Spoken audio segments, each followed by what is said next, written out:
అధికారంలోకి వచ్చాక సంవత్సర కాలం అవుతున్నా ప్రజలకు ఇచ్చిన హామీలని నెరవేర్చకుండా ఈరోజు రెడ్ బుక్ రాజ్యాంగం అంటూ కక్ష సాధింపు చర్యలకు మాత్రమే వాళ్ళు ఏ విధంగా కన్ఫైన్ అవటమే కాకుండా ఈ రాష్ట్రాన్ని దాచుకుంటూ ఇంకా ఈ రాష్ట్రాన్ని అప్పుల్లో ముంచేస్తుంటే ఈ రాష్ట్రాన్ని కాపాడుకోవాలి, ఈ రాష్ట్ర ప్రజలకి అండగా ఉండాల్సిన బాధ్యత ప్రజా పార్టీ అయిన వైఎస్ఆర్ కాంగ్రెస్ పార్టీకి ఉంది. కాబట్టి ప్రజల తరఫున ఈ రోజు ఏదైతే ఈ కూటమి ప్రభుత్వం ప్రజలకి వెన్నుపోటు పొడిచి సంవత్సరం అవుతుందో ఈ జూన్ 4ని వెన్నుపోటు దినంగా మా నాయకుడు జగన్మోహన్ రెడ్డి గారు అనౌన్స్ చేయడమే కాకుండా ఈరోజు రాష్ట్ర వ్యాప్తంగా ప్రజలకి అండగా ర్యాలీలు చేసి అఫీషియల్స్ కి మెమరాండం ఇచ్చి అది ప్రభుత్వానికి అందజేసి వాళ్ళు ఇచ్చిన హామీలని వాళ్ళ మేనిఫెస్టోని నెరవేర్చమని డిమాండ్ చేస్తున్నాం. అవి నెరవేర్చకపోతే వదిలే ప్రసక్తి లేదు అని కూడా ఈ సందర్భంగా హెచ్చరిస్తున్నాం. మీరు చూస్తే ఎన్నికల ముందు కూటమి ప్రభుత్వం అంతా ఎలా ప్రచారం చేసుకుందో మనం చూసాం. ముఖ్యంగా తెలుగుదేశం పార్టీ వాళ్ళైతే వచ్చేది బాబే, ఇచ్చేది బాబే. ఏమొచ్చిందయ్యా? మీకైతే పదవులు వచ్చాయి, బాబేవో వచ్చి ముఖ్యమంత్రిగా కూర్చున్నాడు. కానీ ఈ రాష్ట్ర ప్రజలకు ఏమిచ్చాడు అంటే చేతికి చిప్పిచ్చాడు, మరేమీ ఇవ్వలేదనేది రాష్ట్ర ప్రజలు గుర్తించారు. 143 హామీలు ఇచ్చాడు. 143 హామీల్లో విజయరుద్దే విస్తరాకులు కట్టుంది అనుభవం ఉందని చెప్పుకునే చంద్రబాబు నాయుడు మొదటి 6 అయినా చేశాడా అని నేను అడుగుతున్నాను. ఈరోజు చూస్తే చంద్రబాబు నాయుడు ఏరు దాటక ముందు ఏటి మల్లన్న, ఏరు దాటాక బోడి మల్లన్న చందంగా పరిపాలించిన విధానం మనకు తెలుసు.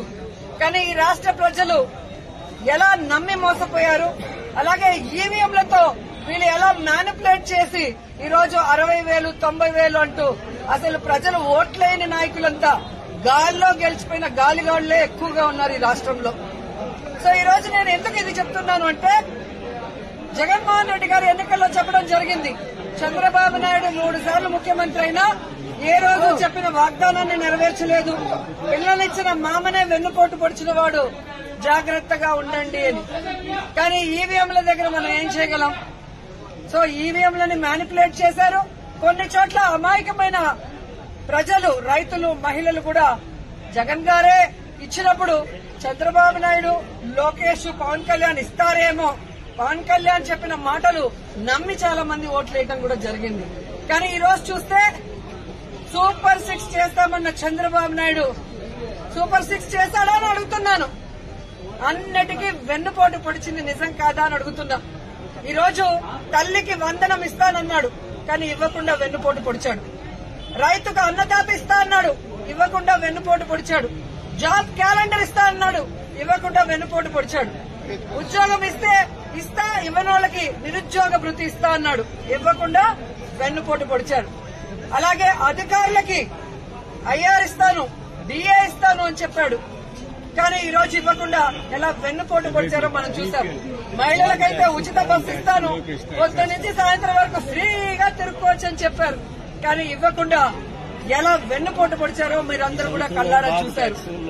ఈ రోజు ఒక్కరికి కూడా ఒక సెంటు భూమి గాని, ఒక ఇల్లు గాని కట్టించకుండా ఎలా వెన్నుపోటు పొడిచాడో మీరందరూ కూడా కళ్ళారా చూస్తున్నారు. సో వెన్నుపోటు అంటే చంద్రబాబు నాయుడు, చంద్రబాబు నాయుడు అంటే వెన్నుపోటు. ఇది ఈ రోజు ప్రజలు తెలుసుకున్నారు, వాళ్ళకి జరిగిన నష్టాన్ని వాళ్ళు తెలుసుకున్నారు.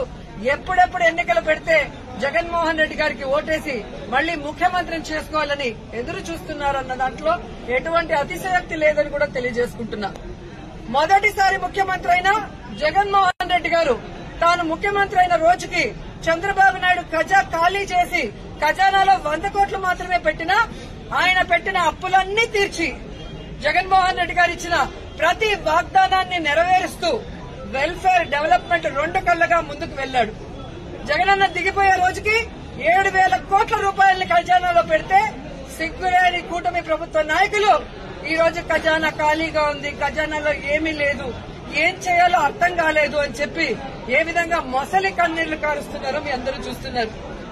మరి మొదటిసారి ముఖ్యమంత్రి అయిన వ్యక్తి, వయసులో చిన్నవాడైన జగన్మోహన్ రెడ్డి గారు సంపద సృష్టించి ప్రజలకిచ్చిన మేనిఫెస్టోని ఎలా నెరవేర్చాడు, ఈ రాష్ట్రాన్ని అభివృద్ది వైపుకి ఎలా నడిపించాడు, మెడికల్ కాలేజీలు ఎలా కట్టాడు, పిహెచ్సిల్ని ఎలా కట్టించాడు, స్కూల్స్ ని ఎలా రెనోవేట్ చేశాడు, ఈ రోజు టెంపుల్స్ ఎలా కట్టించాడు, రోడ్లు ఎలా వేశాడు, చెప్పుకుంటూ పోతే హార్బర్లు ఎలా కట్టారు. ఈడేమో అనుభవం ఉందంటాడు. సంవత్సరం అవుతుంది, ఒక్క సెంటు భూమి ఒకరికి ఇచ్చారా, ఒక ఇల్లు కట్టించారా? జగన్మోహన్ రెడ్డి గారు దిగిపోయే రోజుకి ఫినిషింగ్ లో ఉన్న మెడికల్ కాలేజీలు ఇంతవరకు పూర్తి చేయట్లేదు. వాటిని అమ్మేసి జగన్ గారి పేరు ఎవరు గుర్తు పెట్టుకోకూడదన్న ప్రయత్నం చేస్తున్నారు.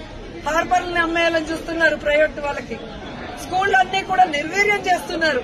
ఇప్పటికే సిబిఎస్ఈ తీసేశారు, ఐపీది కట్ చేసేశారు, ట్యాబ్స్ కట్ చేసేశారు, రెనోవేషన్ లో ఫైనల్ స్టేజ్ లో ఉన్న వాటిని ఆపేశారు.